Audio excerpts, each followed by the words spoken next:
자, 이제 2단원, 자, 생태계 구조와 기능 한번 같이 봅시다. 요거는 공통과학에서도 했던 내용하고 연계도 되어 있고 많이 이어지는 부분이라서 조금 여러분들이 좀 수월하게 이해하고 넘어갈 수 있는 단원에 해당이 되는데요. 자, 보면 일단 첫 번째 생태계 구조부터 봅시다. 일단 첫 번째가 기본이 되는 게 바로 뭐냐면 개체예요. 개체. 즉, 독립된 구조와 기능을 가지고 하나의 생명 활동을 하는 하나의 생명체, 특정 종의 하나의 개체, 이거를 이제 개체라고 하고, 그 다음에는 같은 종이 모여 있는 게 바로 개체군이에요.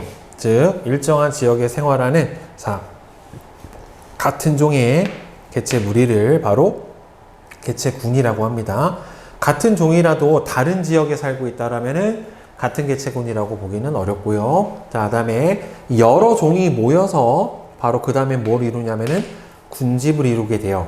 즉, 일정한 지역에 서식하는 여러 개체군들이 모여있는 집단. 따라서 군집 안에서는 뭐가 형성이 되냐면은 먹이, 사슬이 형성이 됩니다. 그래서 이 안에는, 군집 안에는 생산자, 소비자, 분해자가 다 포함이 되어 있는 게 바로 이 군집에 해당이 되고, 그 다음에는 군집을 구성하는 각각의 개체군이 다른 개체군 및 비생물적 환경, 외부 환경하고 영향을 주고 받는 하나의 시스템을 전체 비생물적 요인하고 생물적 요인이 모두 포함된 거를 바로 생태계다라고 불러줘요. 자, 그러면 생태계 구성 요소는 크게 생물적 요인과 비생물적 요인으로 구분이 돼요. 그래서 생물적 요소는 생태계에서 살아가는 모든 생물로 역할에 따라서 이제 생산자, 그다음에 소비자, 분해자로 구분을 해줍니다. 자, 그러면 우리가 보통 이제 생산자라고 얘기를 해주는 애들은 과합성을 할 수 있는, 즉 빛에너지를 이용을 해서 무기물, 물과 이산화탄소로부터 유기물인 포도당을 합성을 할 수 있는, 즉 엽록체를 가지고 있는 녹색 식물류가 보통은 생산자에 해당이 되는데, 식물성 플랑크톤이 될 수도 있고 광합성 세균이 될 수도 있어요. 그래서 빛에너지를 흡수해서 CO2와 물을 포도당으로 합성을 해주고, 얘네들을 스스로 양분을 만들어서 살아갈 수가 있기 때문에 독립 영양 생물이다 라고 불러줍니다. 그리고 식물하고 조류되어 있는데, 이 조류는 새가 아니라 녹조류 또는 해조류 같은 거를 얘기를 해주는 거예요. 엽록체를 갖고 있는 해조류들이 대표적인 미역, 김, 다시마 이런 것들이 조류에 해당이 되고, 그 다음에는 얘는 이제 보통 해양 생태계 안에 들어있다라고 볼 수가 있겠죠. 그 다음에 소비자는 이 스스로 양분 합성을 못 합니다. 그래서 다른 생물을 먹어서 섭식을 해야 돼요. 섭식을 해서 유기물을 얻는 생명체들을 다 소비자라고 불러주고, 먹이 사슬의 위치에 따라서 1차 소비자, 2차 소비자, 3차 소비자로 구분을 해주고, 얘네들 같은 경우에는 스스로 양분을 만들지 못하고 다른 생물을 반드시 포식을 해야 되기 때문에 종속 영양생물이다 라고 명칭을 불러줘요. 그래서 1차 소비자들은 보통은 다 초식동물에 해당이 되고, 그 다음에는 육식동물 또는 잡식동물들이 2, 3차 소비자에 해당이 됩니다. 자, 그 다음에 맨 마지막으로 분해자는 생산자나 소비자의 사체나 배설물 속 유기물을 무기물로 분해하는 생물인데, 이 과정이 결국에는 호흡이에요. 호흡을 통해서 분해를 해주는데, 유기물을 분해해서 필요한 물질이랑 에너지를 얻어내고요, 얘를 다시 분해한 무기물을 비생물적 환경으로 돌려보내는 역할. 얘도 마찬가지로 스스로 양분 합성을 못하기 때문에 종속 영양생물로 우리가 명칭을 불러주고, 그 다음에 버섯이나 세균이나 곰팡이 같은 것들이 분해자에 해당이 돼요. 그 다음에 이제 비생물적 요소는 요 생물적 요소를 둘러싸고 있는 모든 비생물적 환경으로 토학과학에서 배웠죠. 빛, 공기, 물, 온도, 토양 안에 들어있는 무기업료 또는 해수 안에 들어있는 무기 염료들도 마찬가지로 비생물적 요인에 해당이 됩니다. 그래서 생물에게 필요한 물질과 에너지를 공급을 해주고 그다음에 생활 환경을 제공을 해주는 게 바로 요 비생물적 요인에 해당이 되죠. 그래서 이 생태계 구성 요소들끼리는 비생물적 요소랑 생물적 요소끼리도 서로 상호작용을 하고 그다음에 생물적 요소도 비생물적 요소에 서로 영향을 줘요. 그래서 보통 비생물적인 환경 요인인 빛, 공기, 물, 온도, 토양이 생물적 요소에 영향을 주는 거를 작용이라고 얘기를 해주면 생물적 요인이 비생물적 요소에 영향을 주는 건 보통 반작용 이렇게 얘기를 해주고 이 생물적 요소들 사이에서도 서로 영향을 주고 받아요.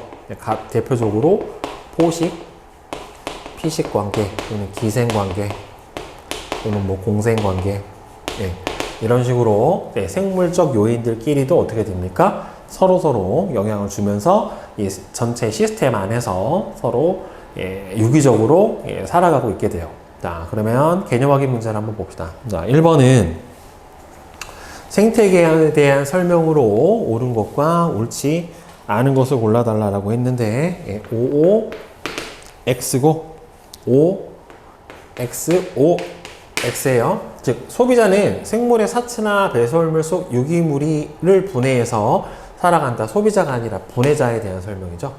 그 다음에 생산자와 소비자는 역할이 다르기 때문에 서로 영향을 주고받지 않는다가 아니라 서로 상호작용을 해요. 아주 대표적으로 포식, 피식 관계에 있다라고 볼 수가 있겠고 생물 요소와 비생물적 요소가 상호작용하지 않을 때 생태계가 잘 유지가 되는 게 아니라 서로 영향을 주고받을 때 생태계가 유지가 되겠죠.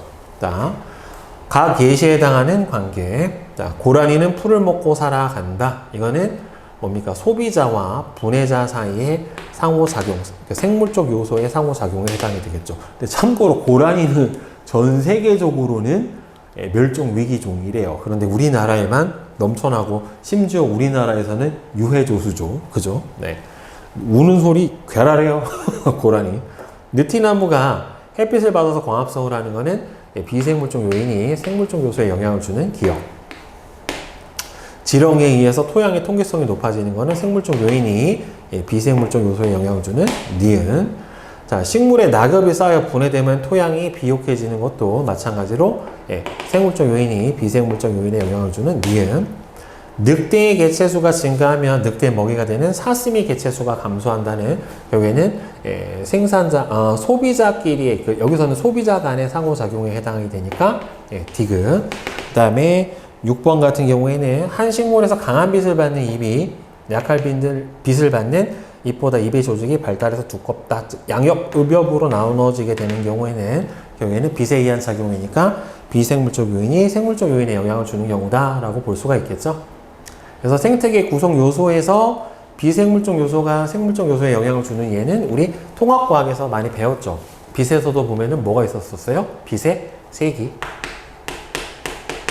빛의 파장, 그다음에는 일조 시간 이런 것들이 영향을 줬었고 그 다음에는 온도, 물, 공기, 토양 같은 모든 요소들이 생물적 요인들에 대부분 다 영향을 준 걸로 우리는 1학년 때 배워왔어요. 그죠? 자, 그 다음에 두 번째 나오는 거는 이제 물질 순환과 에너지의 흐름이에요. 자, 마찬가지로 물질은 순환해요. 앞에서도 통합과학에서도 했었지만 물질은 순환을 하지만 에너지는 순환을 하지 않고 흘러요. 즉 연력학 법칙 때문에 에너지는 항상 에너지가 많은 곳에서 에너지가 적은 곳으로 일방적으로 이동을 하는 거고 에너지 자체가 순환을 하진 않아요. 그러니까 물질이 순환하는 과정에서 에너지가 이동을 같이 할 수는 있지만 같이 따라서 순환을 하는 것은 아니다. 그래서 생태계에서 물질과 물질은 순환하지만 에너지는 순환 방금 얘기한 것처럼 하지 않고 한쪽 방향으로만 흐르게 됩니다. 그래서 에너지를 보면은 태양 에너지가 생산자에게 가고 생산자에게 간 에너지가 소비자로 가고 소비자에 간 에너지는 다시 분해자로 가고 중간중간 과정에서 호흡 과정에서 발생하는 열 에너지 형태로 밖으로 방출이 일어나게 되고, 저렇게 방출된 열은 다시 모아서 쓸 수가 없기 때문에 계속해서 생태계 안에 지속적으로 뭐예요?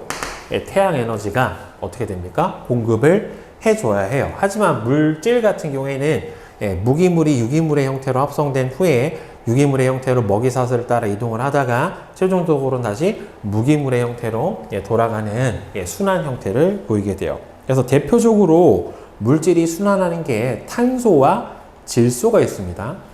그래서 생명체의 구성 원소 중에서 탄소하고 질소는요, 비생물적인 외부 환경에서 생물 안으로 유입이 된 후에 대표적으로 이 과정이 과합성이죠.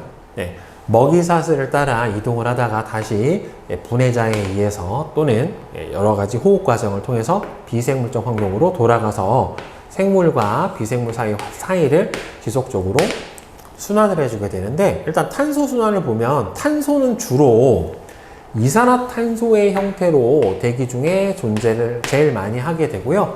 아니면은 얘가 물에 녹게 되면은 CO2가 물에 용해가 되면 탄산의 형태가 되고, 이 탄산은 이온화가 돼서 수소이온과 HCO3라고 하는 탄산수소 이온의 형태로 물에 녹아서 주로 존재를 해요. 그래서 이 이산화탄소는 생산자에게 흡수가 돼서 과합성에 이용이 되고, 그래서 과합성 상물로 새기는 포도당과 같은 유기물 안에 전환이 되고요. 다시 유기물은 먹이사슬을 통해서 생산자, 소비자, 분해자, 그 다음에는 얘네들이 호흡을 하는 과정에서 다시 뭐가 분해돼서 이산화탄소 형태로 노폐물이 나오게 되는 거잖아요. 그래서 얘가 대기 또는 물속으로 되돌아가서 끊임없이 순환을 하는 형태로 바로 탄소가 이동을 해요. 실제로는 이산화탄소, 탄소는 지구 전체로 본다라고 하면 석회암 안에 가장 많이 저장이 되어 있긴 하지만, 보통 생명체들이 많이 이용하는 형태는 대기 중에 있는 이산화탄소나 아니면은 물 속에 녹아있는 탄산수소 이온의 형태를 이용을 해서, 그러니까 해조류 같은 경우에는 이걸 이용을 한다라고 볼 수도 있고, 그 다음에는 바다에 사는 산호나 아니면은 조개 또는 갑각류 같은 애들, 뭐 게나 새우 같은 얘네들은 물 속에 녹아있는 이 탄산수소 수소 이온을 이용을 해서 탄산칼슘의 형태로 몸체를 구성을 하든지 조개 껍질을 구성을 하든지 갑각류의 외피를 구성을 하든지 이런 식으로 사용을 하기도 합니다. 자, 그 다음에 그래서 여기에서 이산화탄소를 갖다가 과합성을 통해서 무기물인 CO2를 유기물로 바꿔내는 이제 과합성 과정 같은 경우에는 뭐라고 불러주냐면은 탄소 동화 작용이다 라고 불러줘요. 탄소 동화 작용, 얘를 과합성을 탄소를 갖다가 유기물의 형태로 바꾸는 과정을 탄소 동화 작용 이렇게 불러줍니다. 이 이산화탄소, 탄소의 순환 자체는 그닥 그렇게 어렵진 않은데, 질소 순환은 여러 가지들이 좀 개입을 해가지고 요거는 조금 복잡해요. 자, 질소는 대기 중에 거의 80% 정도, 78%가 대기 중에 존재를 하지만, 얘는 질소가 화학에서 보면은 이렇게 3중 결합으로 결합이 되어 있는 N2 형태로 대기 중에 주로 존재를 하는데, 그래서 얘는 매우 안정해서 매우 안정하기 때문에 얘는 반응성이 작아요. 이렇게 반응성이 매우 작기 때문에 생명체가 이 질소 기체 자체를 스스로 대기 중에 있는 거를 흡수해가지고 스스로 사용을 못해요. 그러니까 이 질소는 어떻게 이용을 해야 되냐면, 얘는 이온의 형태, 그러니까 보통은 질소 염, 질소의 염 형태로 주로 물에 녹은 상태로 흡수를 해서 사용을 해줍니다. 그래서 이렇게 암모늄 이온이나 또는 질산 이온 또는 NO2- 이걸 아질산 이온이라고 하는데,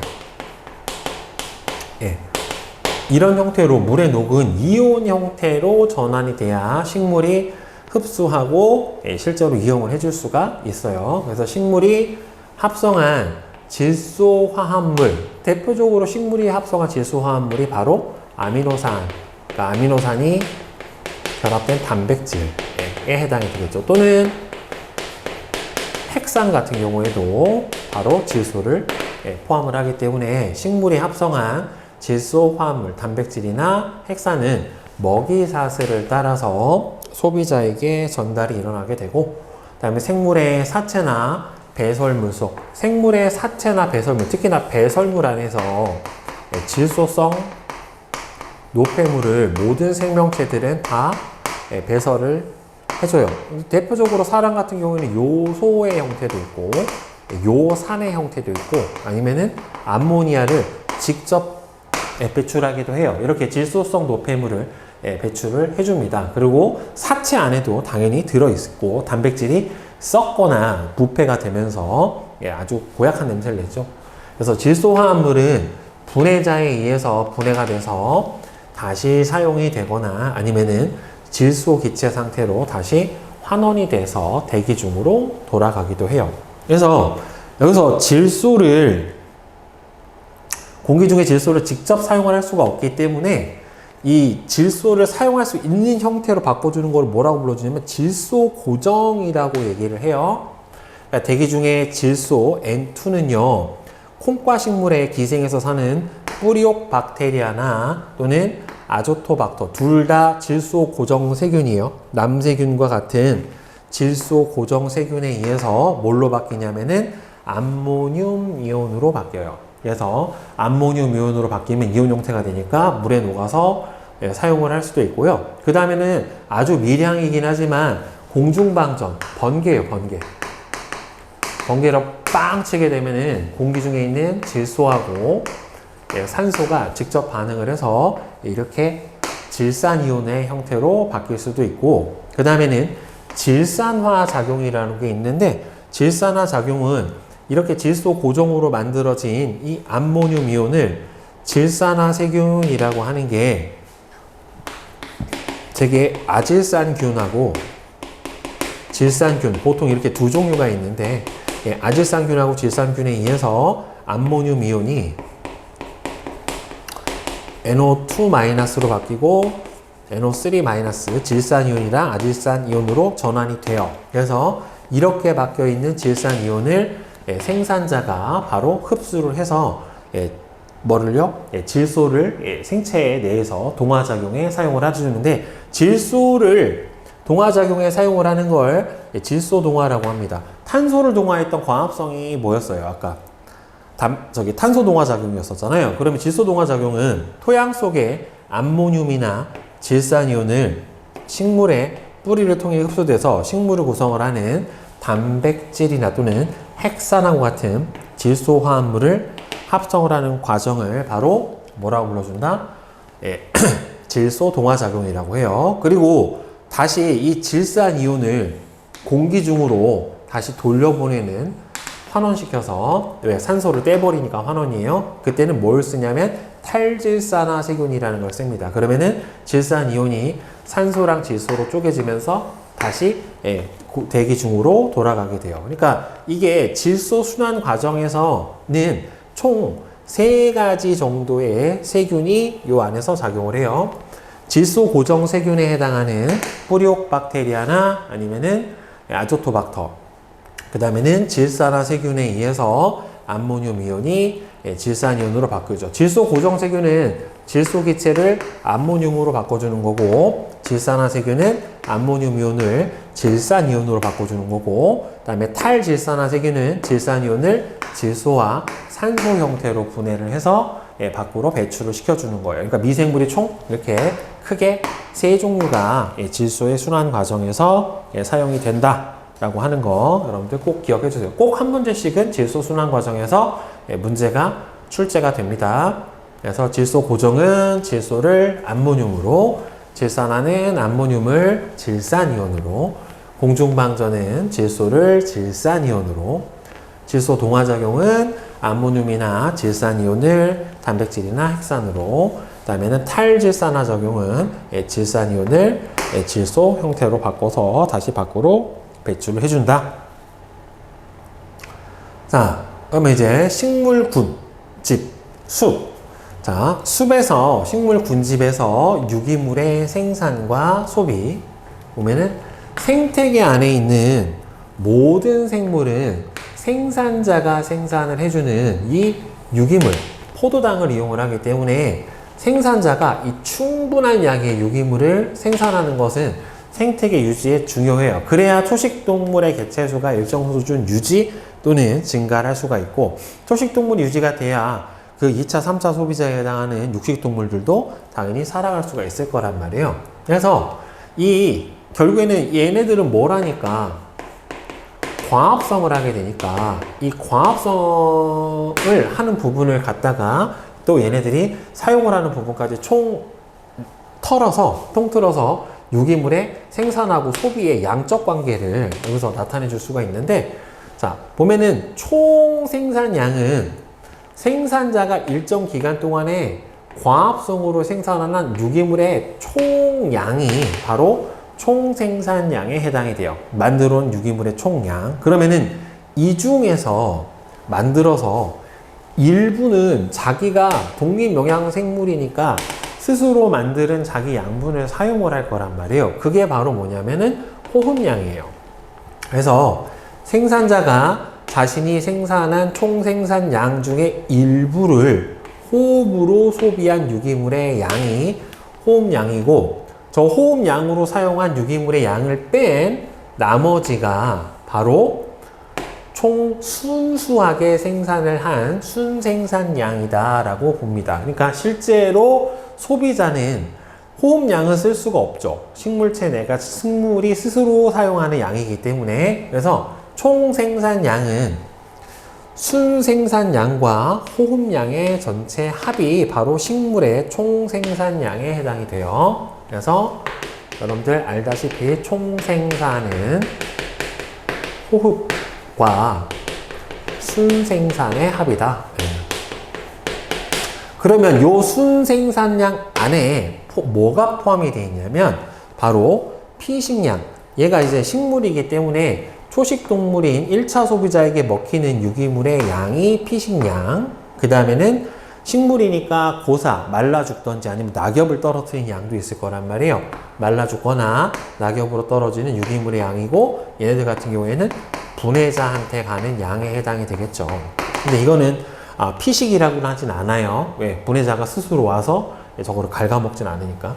자, 그 다음에 이 피식량하고 고사 낙엽량을 뺀 나머지가 뭐에 해당이 되냐면은 성장량이에요. 즉, 순생산 중에서 피식, 고사, 낙엽을 뺀 나머지로 식물이 스스로의 성장에 사용이 되거나 식물체에 성장한 후에 저장되어 있는 유기물의 양을 바로 성장량이라고 얘기를 해줍니다. 그러니까 총 생산이 제일 크고, 그 중에서 호흡량을 뺀 나머지가 순생산이고, 순생산에서 피식, 고사, 낙엽을 뺀 게 바로 성장량에 해당이 됩니다.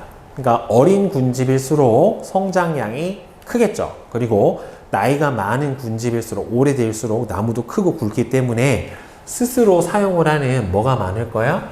예, 호흡량이 많게 될 거예요. 그런 경우에는 이제 순생산량이 되게 적어지게 되겠죠. 그죠? 요거는 이제 천이 과정에서 다시 배워요. 자, 그래서 이 에너지의 흐름을 보면 물질과 함께 이동한 에너지는 순환을 하지 않고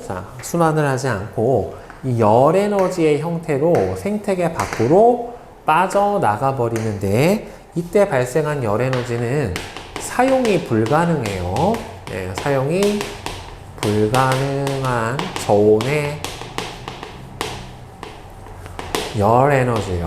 네, 사용이 불가능한 저온의 열 에너지 형태로 밖으로 빠져나가요. 그래서 생태계가 유지가 되려면 바로 끊임없이 태양으로부터 에너지가 공급이 돼야 됩니다. 그래서 이렇게 태양으로부터 오는 빛 에너지는 생산자의 광합성을 통해 유기물에 저장이 되고, 그러니까 태양 빛 에너지가 바로 유기물의 화학 에너지로 저장이 되고, 먹이 사슬을 따라서 3차, 2차, 1차, 2차, 3차로 상위 영양 단계로 계속 이동을 합니다. 이 과정에서 다시 에너지 일부는 열 에너지 형태로 왜 체온을 갖고 있고 이 체온에 의해서 고열원에서 저열원으로 계속 열이 이동을 하기 때문에 생태계 밖으로 계속 방출을 해서 나가게 되고요. 이때 열이라고 하는 거는 호흡의 에너지 효율이 대략 34% 정도 됐다고 했잖아요. 그러니까 나머지 60%가 넘는 양은 다 뭘로?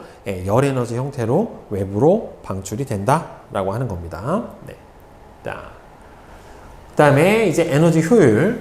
이건 통합과학에서 그대로 나왔던 내용이죠. 즉 생태계에서 하위 영양 단계에서 상위 영양 단계로 이동하는 에너지의 비율, 즉 이렇게 생태 피라미드를 그렸을 때 생산자 1차, 2차, 3차 소비자가 있었을 때 여기서 1차 소비자의 에너지 효율은 현 단계의 에너지 총량에 대한 전 단계 에너지 총량에 대한 바로 현 단계의 에너지 비율이죠. 그러니까 전 단계 대비 현 단계가 얼마나 에너지가 이동을 했느냐를 보는 게 바로 에너지 효율에 해당이 돼요. 자, 그래서 여기서 본다라고 하면은 에너지 흐름에 대한 상대적 수치값 한번 봅시다. 생산자, 태양의 빛 에너지가 20810만큼이 공급이 돼요. 그러면은 실제로 생산자는 이 받은 총 에너지가 얼마가 되니까 20810이 되겠죠. 생산자가 받는 총 에너지는 20810이 되고요. 20810. 그럼 이 중에서 열 에너지로 방출하고 그 다음에는 사체 및 이거 고사 낙엽량으로 가는 나머지만큼이 누구로 갈 거예요? 1차 소비자로 이동을 하게 될 거예요. 그러면 1차 소비자로 가는 게 총 요 3개의 에너지를 합한 것만큼 이동을 하게 될 거라는 소리죠. 그렇죠? 그래서 1로 가는 거는 여기 값에서 이 둘을 뺀 거니까 얼마로 나왔어요?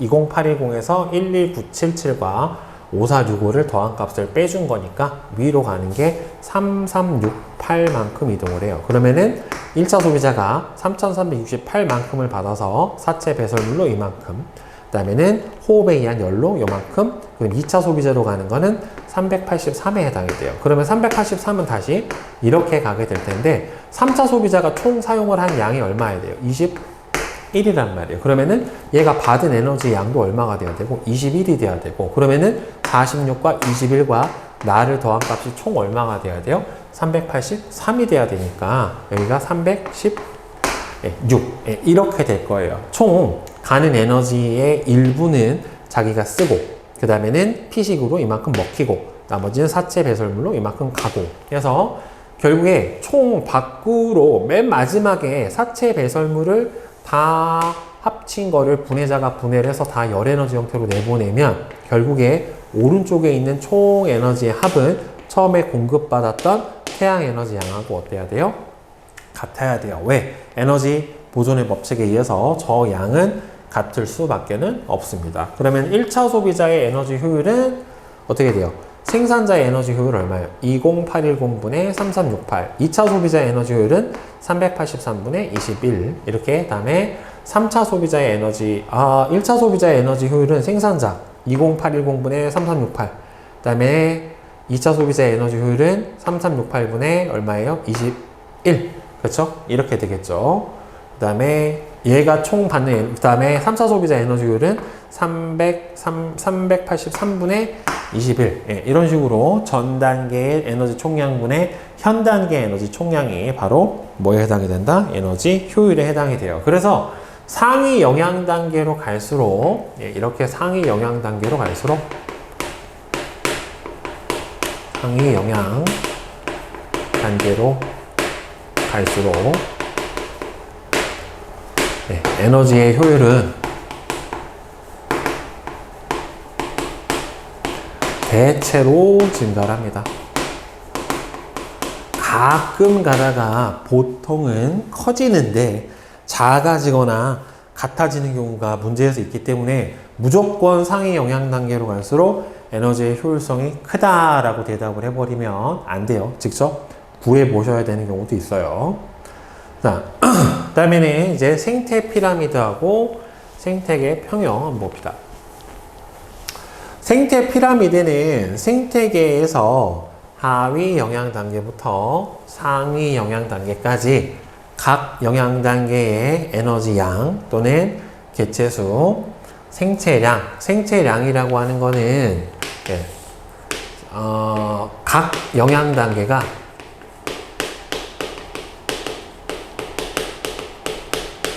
가지는 유기물의 총량이에요. 유기물의 총량, 개체수 곱하기 체중 정도로 보시면은 가장 간단할 것 같아요. 자, 안전한 생태계에서는 일반적으로 상위 영양 단계로 가면 갈수록 에너지양, 개체수, 생체량이 점점 줄어들어서 이렇게 피라미드 모양으로 나타나게 돼요. 유일하게 거의 역피라미드 형태로 나타나게 되는 게 바로 뭐다? 에너지 효율은 보통 통상적으로는 상위 영양 단계로 가면 갈수록 에너지 효율성 자체는 증가를 해서 쟤는 역피라미드로 나타나는 경우가 많습니다. 자, 그래서 생태계 평형은 생태계 구성 요소가 유기적으로 서로 작용을 해서 생물 군집 안에 있는 여러 종들의 구성, 개체수, 물질의 양, 에너지 흐름이 안정적인 상태를 계속 유지를 하고 있는 걸 바로 생태계 평형이다 라고 얘기를 해주고, 이 생태계 평형이 잘 유지가 되는, 생태계 평형을 유지하는 데 가장 중요한 역할을 하는 게 바로 뭐냐면은 결국에는 먹이사슬 관계예요. 먹이사슬 관계. 얼마나 서로 포식 피식 관계가 다양하게 잘 구성되어 있느냐, 대체 먹이가 있느냐, 그 다음에는 천적이 있느냐, 이런 것들이 가장 큰 영향을 줘요. 그래서 이 생태계 평형 유지는 생물 종들이 다양하고, 그 다음에는 복잡한 먹이 그물을 형성을 하면 할수록 더 안정되게 생태계 평형을 잘 유지를 할 수가 있어요. 왜? 어느 한 종이 개체수가 갑자기 줄어들거나 많아지거나 하더라도 이 복잡하면은 대체 먹이 관계가 잘 형성이 되기 때문에 평형이 깨지기가 어렵고, 그렇게 평형이 깨지더라도 다시 원상태로 돌아가려는 회복 능력 자체가 어떻다? 상당히 좋다라고 볼 수가 있어요. 그 다음에 생태계 구성 요소들이 다 각각 제 기능을 할 때 생태계 평형 자체가 안정적으로 유지가 됩니다. 그러니까 생태계 평형을 이루는 생태계는 생산자가 물질의 생산이나 또는 소비자와 분해자의 물질의 소비가 균형을 이루어서 물질 순환도 안정적이고 먹이 사슬에 따른 에너지 흐름도 원활하게 잘 일어나게 돼요. 그래서 보통은 이것들이 먹이 관계를 따라서 유지가 되죠. 그래서 생태계 평형이 지금 보면 1차 소비자가 일시적으로 증가를 하게 되면 1차 소비자를 먹이로 하는 2차 소비자는 어떻게 돼요? 갑자기 먹이가 풍부해지니까 증가를 할 거고, 그 다음에 생산자를 먹이로 하니까 생산자는 개체수가 줄어들게 될 거예요. 근데 이렇게 생산자의 개체수가 줄어드니까 자연스럽게 생산자의 개체수도 줄어들고, 그 다음에는 2차 소비자가 1차 소비자를 먹이가 풍부해져서 더 많이 잡아먹기 때문에 2차 소비자는 개체수가 늘어났는데 얘는 먹이로 많이 먹히기도 했고, 그 다음에 1차 소비자의 먹이가 되는 생산자가 얘네들이 많이 뜯어먹어서 줄어들었을 테니까 얘가 줄고 얘도 주니까 서로 어떻게 돼요?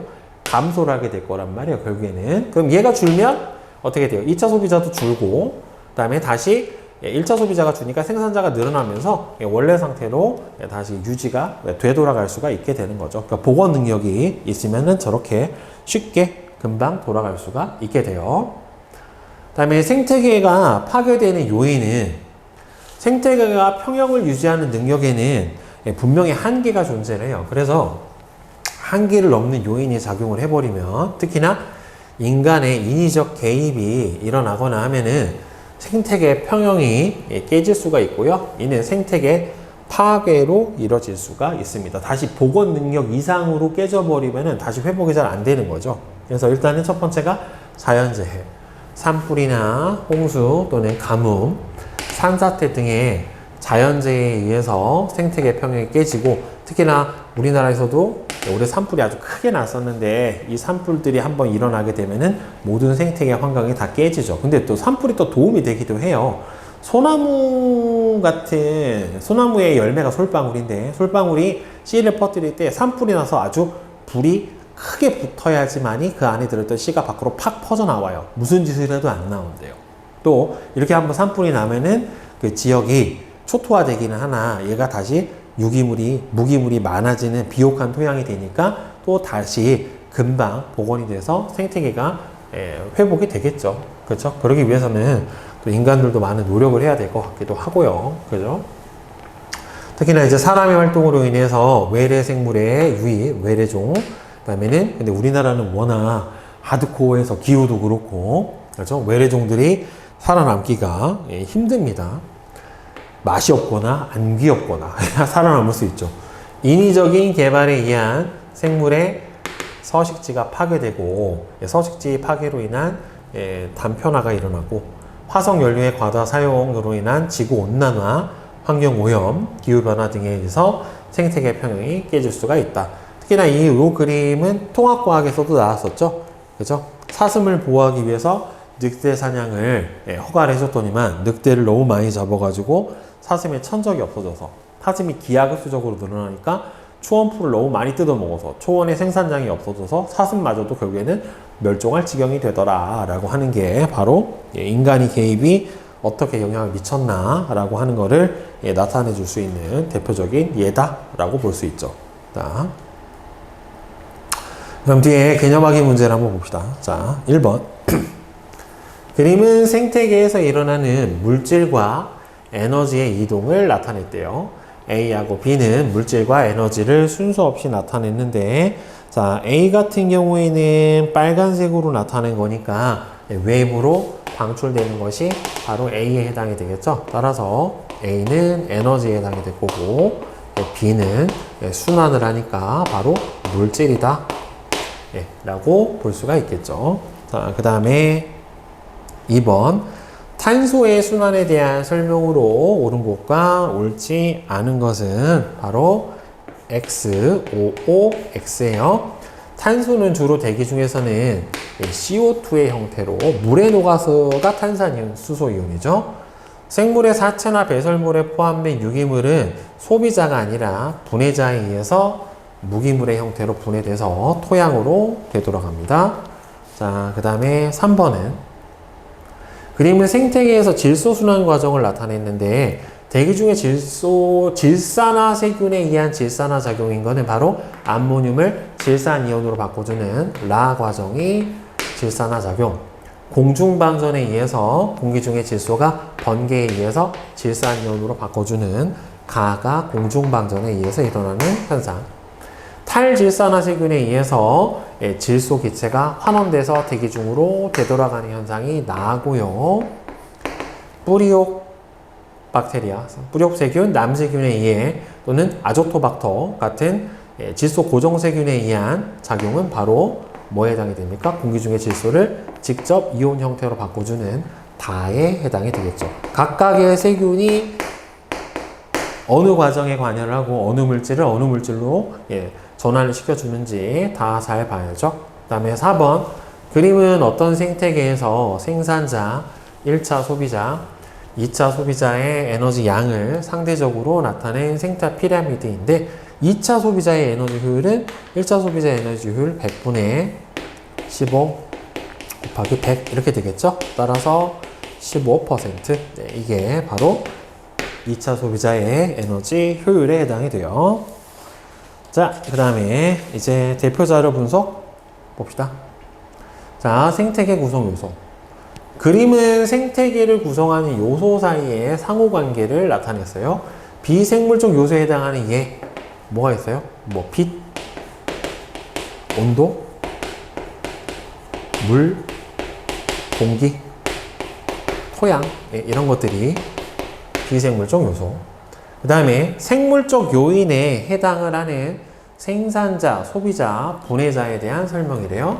빛에너지를 이용해서 무기물로부터 유기물을 합성을 하는 것은 바로 생산자에 해당이 되는데 여기서 생산자에 해당이 되는 것은 바로 풀, 그 다음에는 미역, 조류죠, 조류. 그 다음에 소나무, 예, 얘네들이 생산자에 해당이 되겠죠. 생물의 사체나 배설물소, 유기물을 무기물로 분해하는 거는 분해자고, 예, 분해자에 해당하는 거는 곰팡이, 그 다음에는 세균, 버섯, 예, 얘네들이 분해자. 예, 나머지는 예, 소비자에 해당이 될 거고, 예, 소비자는 나머지 토끼 1차 소비자, 늑대는 예, 육식동물이니까 이 3차 소비자에 해당이 되겠죠. 자, 다음 현상은 가부터 다 중 어느 것에 해당하는가? 초식동물은 풀을 먹고 산다는 생물적 요인이 예, 환경에 영향을 아니구나. 네, 초식동물은 풀을 먹고 산다는 1차 소비자가 예, 생산자를 먹고 사니까 생명체 사이에 예, 생물적 요소 사이의 상호작용이죠. 공기 중에 산소는 달팽이의 호흡에 이용이 되는 거는 환경이 뭐에게 예, 비생물적 요인이 생물적 요인에 영향을 주는 예니까 가라고 볼 수가 있겠고, 거꾸로 세균과 버섯에 의해 토양 속의 무기물의 양이 증가하는 것은 생물적 요인이 비생물적 요인에 영향을 주는 예니까 나라고 볼 수가 있겠죠. 그 다음에 4번은 예, O, X, X, 나머지는 O예요. 군집에는 비생물적 요소가 포함이 안 돼요. 여러 개체군들의 집합이 군집이니까. 그 다음에 생산자는 과합성을 하는 종속이 아니라 독립영양생물이 바로 생산자에 해당이 되죠.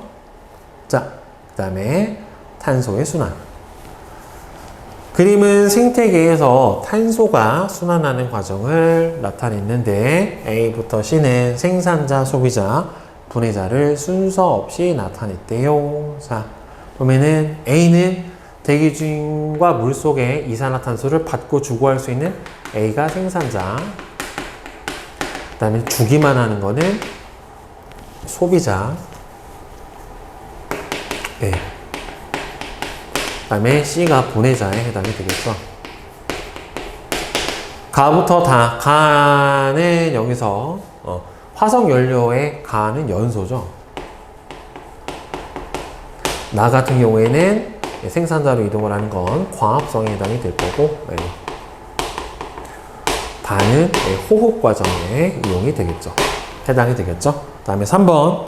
자, 괄호 안에 알맞은 말을 쓰시오. 대기 중의 이산화탄소는 광합성을 통해 뭘로요? 유기물로 합성이 되죠. 유기물 중에서도 포도당으로 합성이 되고, 생산자에서 소비자로 이동한 유기물은 소비자의 체내에 저장이 되거나 아니면은 뭐예요?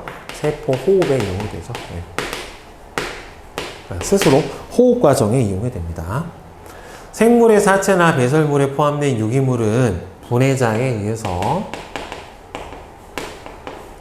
분해가 되고, 탄소는 비생물적 환경에서 생물로 유입된 후 먹이 사슬을 따라서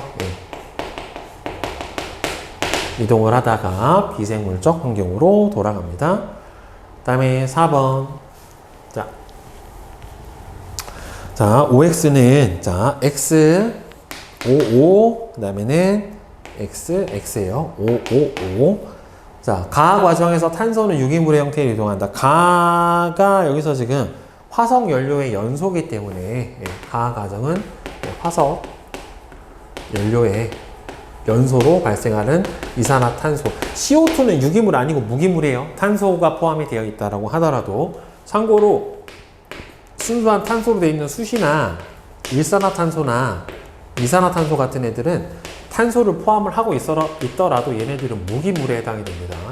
그 다음에 다 과정을 통해서 유기물이 합성이 된다. 다 과정은 여기서 호흡이니까 호흡 과정에서 유기물이 합성이 되는 게 아니라 분해가 되는 거고, 다 과정은 소비자도 일어나고 호흡은 생산자도 하기 때문에 소비자만 일어난다라고 보기는 힘들죠. 자, 그 다음에 질소순환. 그림은 생태계에서 질소가 순환하는 과정을 나타내는데요. 자, 생산자, 소비자, 분해자를 순서 없이 나타냈대요. 자, 지금 암모늄 이온을 만들어낼 수 있는 거는 누구예요? 분해자가 무기물을 분해를 해서 만들어낼 수 있고, 그 다음에 이 암모늄이나 질산이온을 흡수해서 질소 동화를 하는 B 같은 경우에는 바로 생산자에 해당이 되고, 생산자를 합친 A는 소비자에 해당이 되겠죠. 소비자하고 생산자의 사체를 다 이용을 하는 C가 분해자고, 자, 가 과정 같은 경우에는 공중방전. 아니다. 공중방전이 나와 있으니까 질소 고정 과정이죠. 이게. 그죠? 그 다음에 나 같은 경우에는 질산화세균. 네. 가는 탈질산화세균.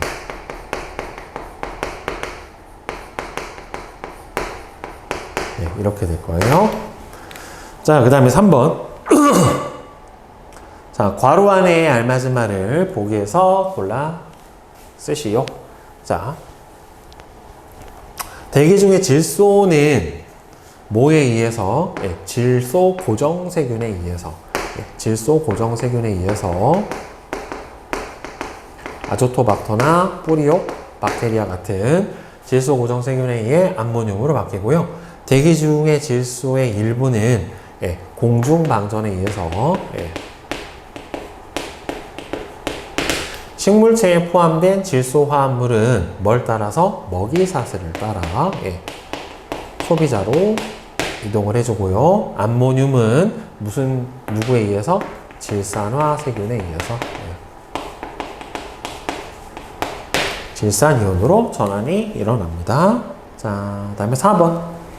자, OX 문제는, 자, 4번 같은 경우에는, 예,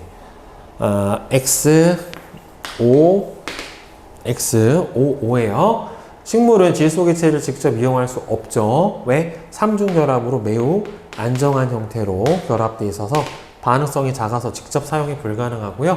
나는 여기서 질산화 작용이죠. 그래서 질산화 세균에 의해서 탈질사가 얘는 그러니까 다에 대한 설명이죠. 탈질산화 작용은 나가 아니라 다죠. 탈질산화 세균에 의해 질소기체로 환원되는 과정. 자, 그다음에 대표자료 분석의 에너지 흐름 봅시다. 자, 그림은 어떤 안정된 생태계에서 각 영양 단계에 따른 에너지의 이동량을 상대값으로 나타냈대요. 생태계를 유지하는 에너지의 근원은 태양, 빛에너지고요. 이는 과합성을 통해 유기물 속의 포도당이 가지는 화학에너지 형태로 전환이 되죠. 각 영양단계마다 에너지의 일부는 호흡을 통해 생물의 생명활동에 이용이 되거나 열에너지로 방출. 물질과 함께 이동한 에너지는 순환하지 않아요. 네. 자, 일단 2번, 그 다음에 상위 영양 단계로 가면 갈수록 전달되는 에너지의 양은 어떻게 됩니까? 계속 감소한다라고 볼 수가 있겠죠. 그 다음에 1차 소비자, 2차 소비자, 3차 소비자의 에너지 효율. 자, 1차 소비자는 생산자가 갖고 있는 에너지 2000분의 200. 그 다음에 2차 소비자의 에너지 효율은 1차 소비자 200분의 30. 그 다음에 3차 소비자의 에너지 효율은 30분의 6. 다 곱하기 100을 해줘버리면 전체 퍼센트가 나오겠죠. 따라서 얘는 얼마야? 10%. 그럼 얘는 15%. 네, 이 녀석은 20% 이렇게 되니까 상위 영양 단계로 갈수록 에너지 효율이 점차 커지는 거를 볼 수가 있죠.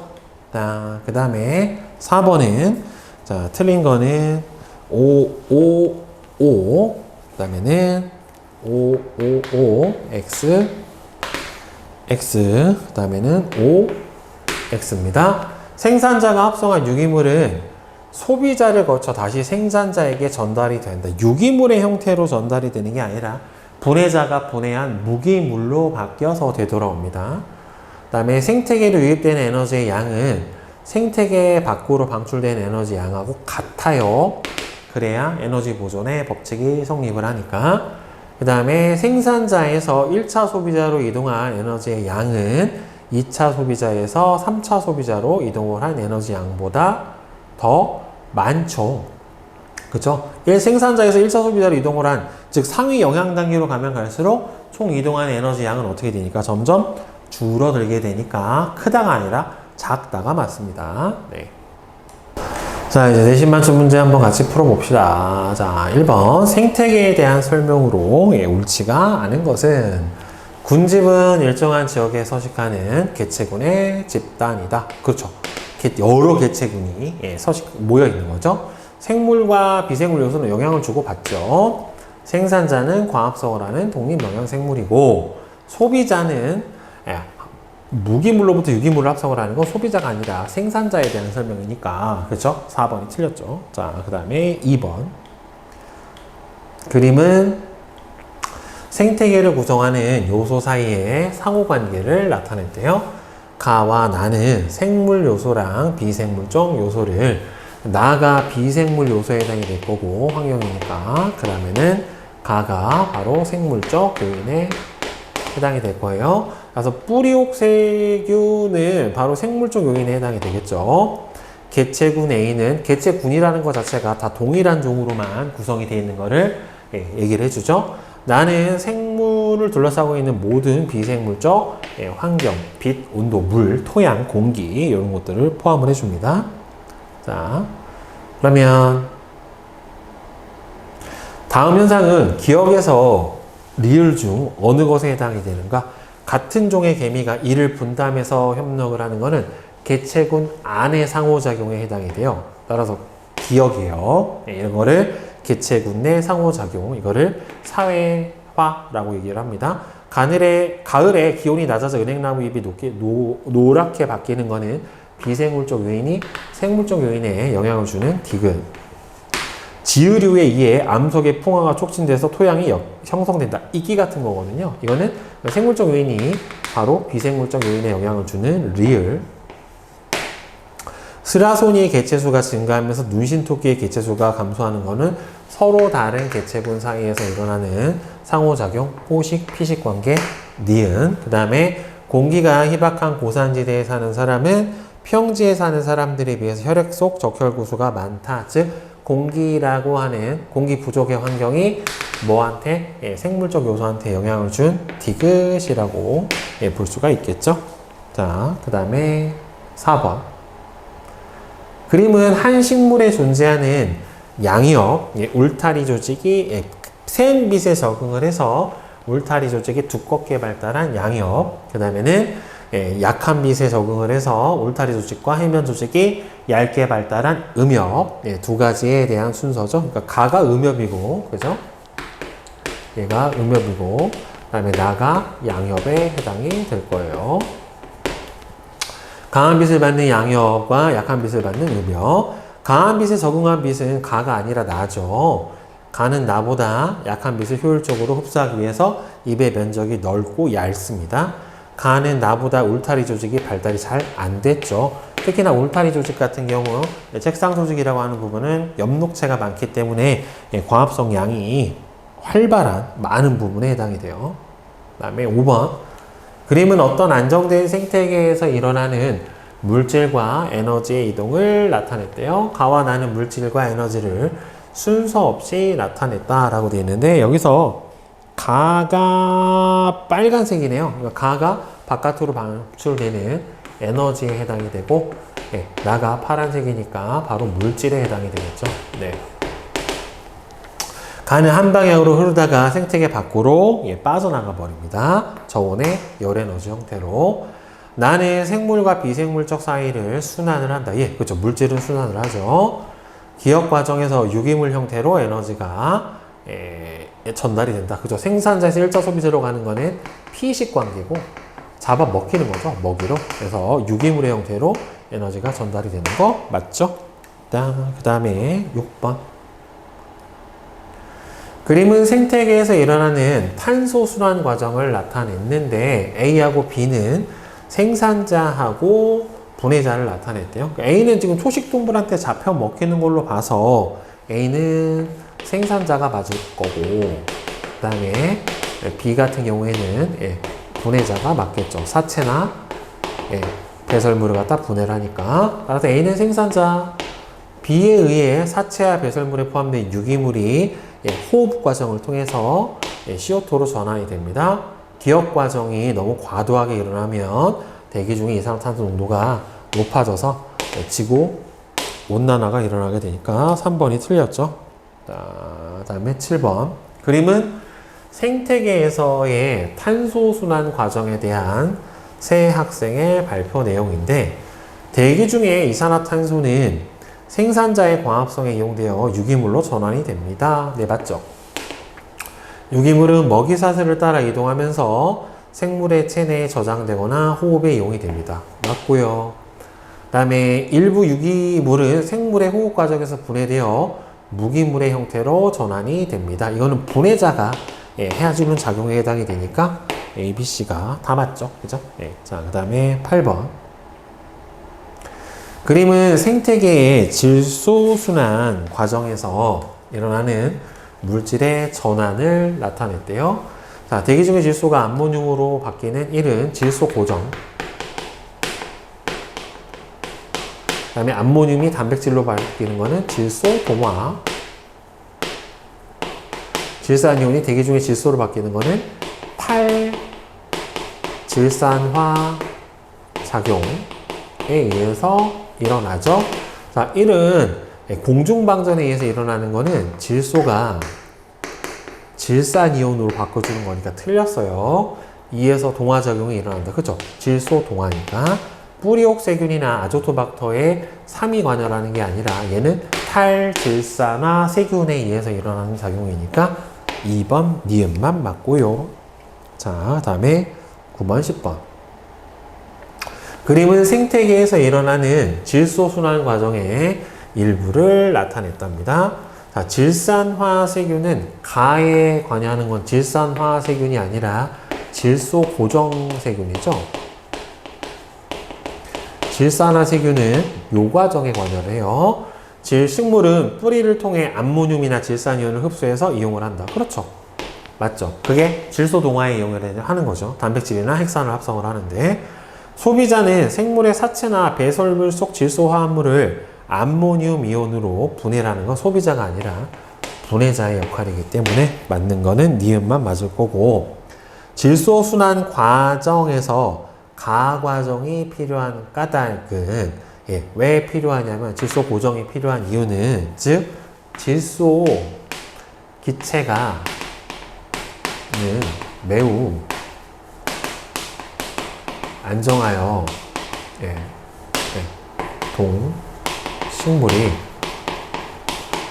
직접 흡수하여 이용할 수가 없죠.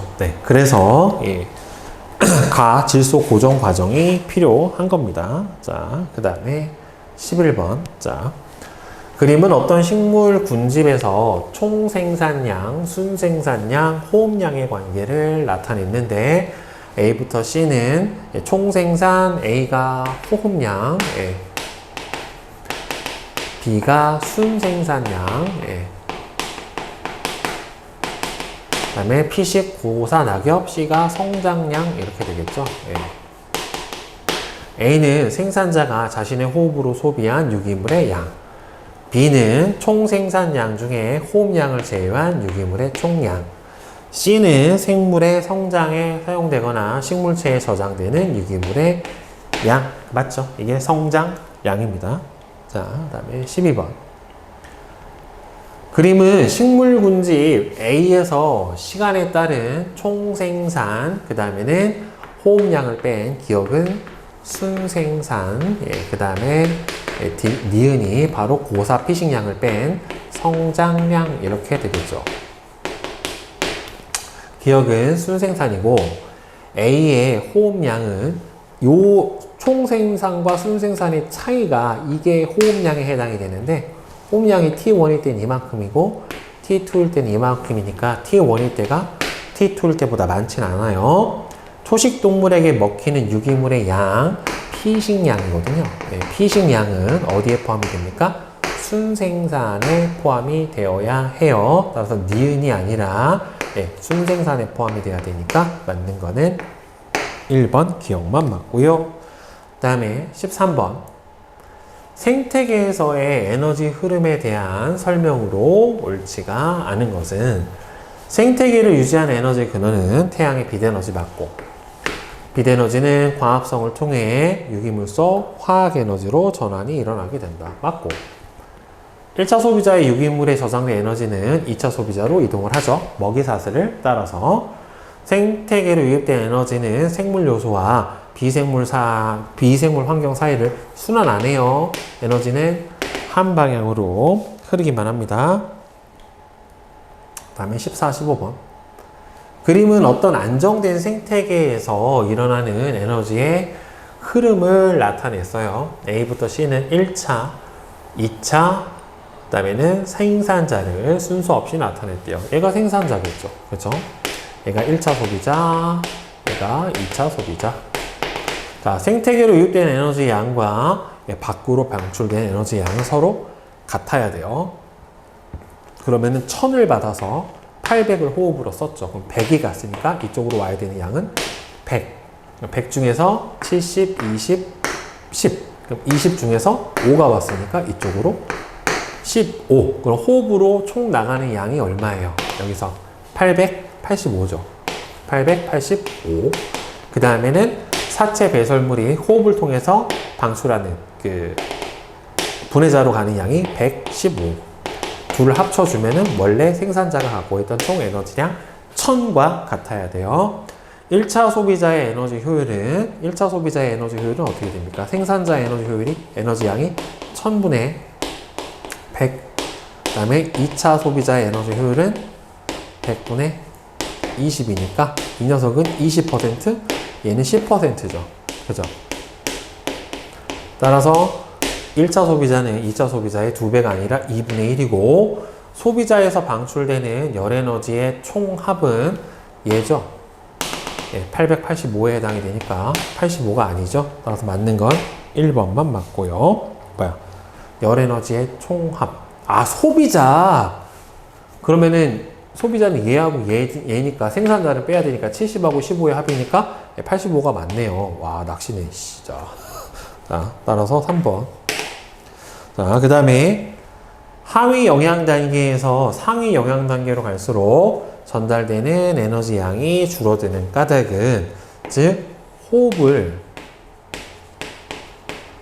통한 열 에너지 형태로 대부분 방출을 하니까 실질적으로 섭식에 의해서 상위 영양 단계로 먹히게 되는 양은 그닥 많지 않게 되는 거죠, 결국에. 그죠? 자, 이번에 이제 16번 한번 봅시다. 자, 표는 어떤 안정된 육상 생태계에서 각 영양 단계별 생체량, 생물량과 에너지 양을 나타낸 것이다. A하고 B는 1차 소비자와 2차 소비자를 순서 없이 나타냈는데, 보통은 상위 영양 단계로 갈수록 에너지 양하고 생체량이 줄어든다라고 봐야 되니까 B가 1차 소비자, A가 2차 소비자, 이렇게 보는 게 맞겠고, 에너지 효율은 3차 소비자가 1차 소비자의 2배래요.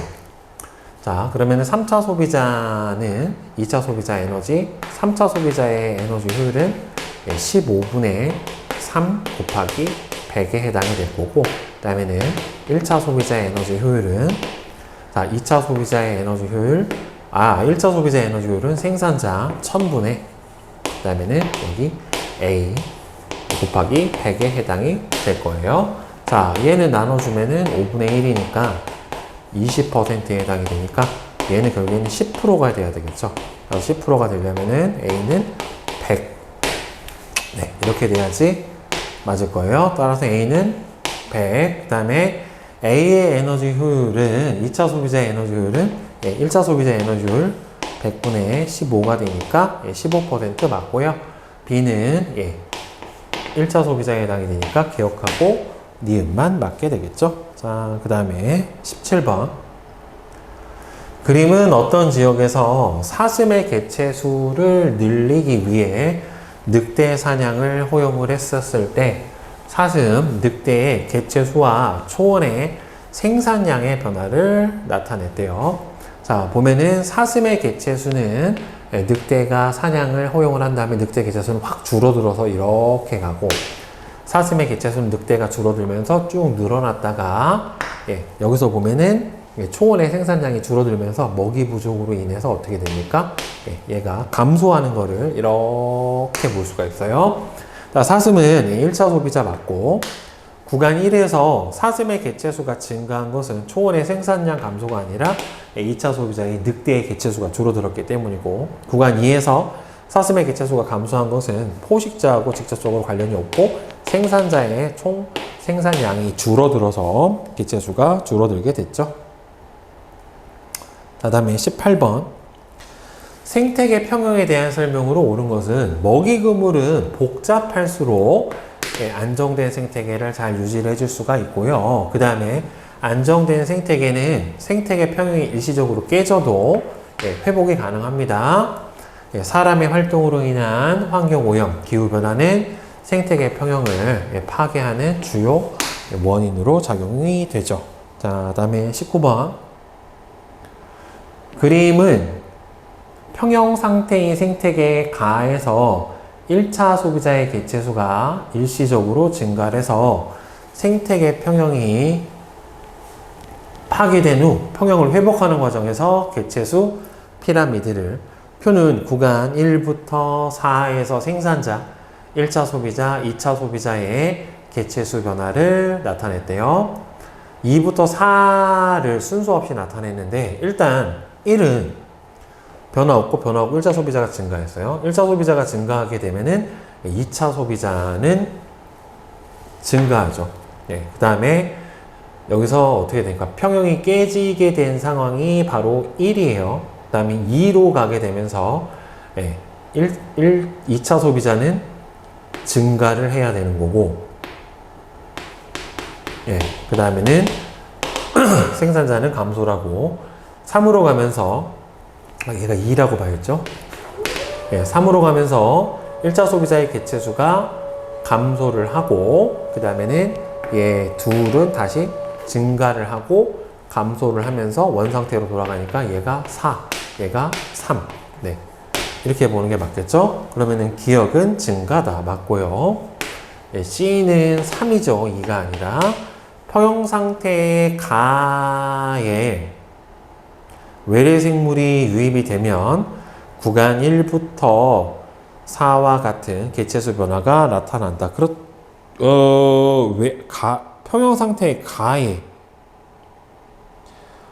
평형 상태의 가에 외래 생물이 유입이 되면, 근데 이게 외래 생물이요, 몇 차 소비자인지를 알 수가 없죠.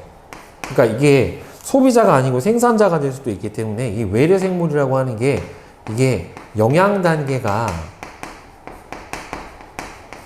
어디에 해당할지를 알 수가 없기 때문에 얘가 꼭 1차 소비자라고 하는 보장이 없잖아요. 그러니까 이것처럼 개체수 변화가 나타난다라고 볼 수는 없죠. 2차 소비자일 수도 있고 생산자일 수도 있기 때문에 정확하게는 저거랑 동일한 형태로 나타난다라고 보기는 힘들어요. 자, 그 다음에 뒤에 실력업. 그림은 생태계를 구성하는 요소 사이의 상호작용과 식물 군집 내 탄소의 이동 중 일부를 나타냈대요. A부터 C는 생산자, 소비자, 분해자를 순서 없이 나타냈다. A가 분해자에 해당이 되겠죠. 양쪽에서 다 오니까. A가 분해자, 그 다음에 B에서 C로 가니까 얘가 생산자, 그 다음에 C는 소비자. 이렇게 될 거예요. A는 스스로 유기물 합성이 안 되죠. B에서 C로, 생산자에서 소비자 쪽으로는 그렇죠. 광합성 결과 생성이 된 포도당이 유기물의 형태로 이동이 되고, 거북이의 성별이 발생 시기에 아래 주변 온도에 의해서 결정이 되는 것은 비생물적 요소 중에서 온도가 생물적 요인에 영향을 주는 기억에 해당이 되기 때문에 니은만 맞고. 자, 그 다음에 2번. 그림은 생태계에서 일어나는 탄소 순환하고 질소 순환 과정의 일부를 나타냈대요. 자, 대기 중의 질소가 암모늄으로 바뀌는 기억 같은 경우에는 질소 고정에 해당이 돼요. 자, 뿌리옥 세균은 질소 고정 과정에 관여를 하죠. 아조토박터와 함께. 소비자는 호흡을 통해 이산화탄소를 발생을 하는 거 맞고, 식물은 질산이온을 이용해서 단백질과 같은 질소 화합물을 형성을 하죠. 이걸 뭐라고 불러줍니까? 질소 동화 작용이 일어나니까 5번 기억, 니은, 디귿 다 맞고요. 자, 그 다음에 3번. 그림은 어떤 생태계에서 생산자와 A부터 C의 에너지량을 나타낸 생태 피라미드를, 표는 이 생태계를 구성을 하는 각 영양 단계의 에너지 양과 에너지 효율을 나타냈대요. A부터 C는 1차, 2차, 3차 소비자를 순서 없이 나타냈고, 그 다음에 1부터 3은 A부터 C를 순서 없이 나타냈는데, 생체량은 상위 영양 단계로 갈수록 줄어들어서 1부터 3 중에서 2가 제일 많대요. 그럼 2가 제일 많으면 얘가 A라고 보는 게 맞겠죠. 그리고 상위 영양 단계로 가면 갈수록 에너지 효율은 대체로 줄어들게 되는 게 맞기는 하는데, 여기서 에너지 효율만 보면은 그러지도 않은 것 같아요. 그럼 생산자가 1000, 그 다음에는 그럼 이 A가 2번이 1차 소비자에 해당이 될 거고, 에너지 효율이 1이 얘보다는 더 높죠. 그럼 얘가 C에 해당이 될 것 같고, 그럼 얘가 누구예요? B에 해당이 되겠다. 에너지 효율이 여기서는 상위 영양 단계로 갈수록 높아지는 게 맞네요. 자, 이렇게 되면 봅시다. 1은 C다 맞고요. 자, 얘의 에너지 효율. 순서대로 보면 얘가 1차 소비자에 해당이 되게 에너지 효율이 10%에 해당이 되니까 1000분의 10이 나오려면 여기가 100이 들어가야 되겠죠. 1000분의 100 곱하기 100에 해당이 되니까. 그 다음에 여기서 2차 소비자가 3이에요. 얘가 2차 소비자가 3이고 3차 소비자가 1, C에 해당이 되는데, 여기서 2차 소비자 에너지 효율이 15에 해당이 되니까 얘는 15가 들어가야죠. 100분의 15 곱하기 100이니까. 그럼 15분의 3 곱하기 100은 20 맞네요. 따라서 기억은 100이 아니라 15에 해당이 되고, 에너지 효율은 B가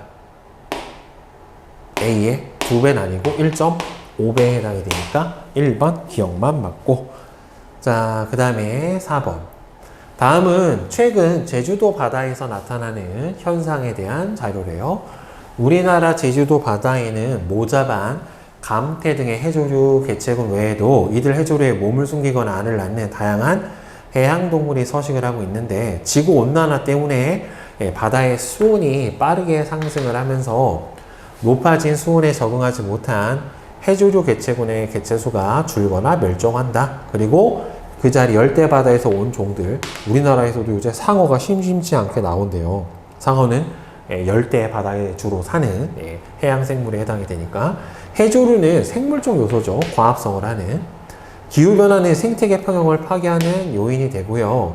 해조류가 사라지면 기억의 개체수가, 그렇죠, 먹이로 하는, 해조류를 먹이로 하거나 또는 해조류 속을 서식지로 삼는 해양동물의 개체수는 명확하게 줄어들게 되겠죠. 그래서 답은 5번이 되겠네요. 네.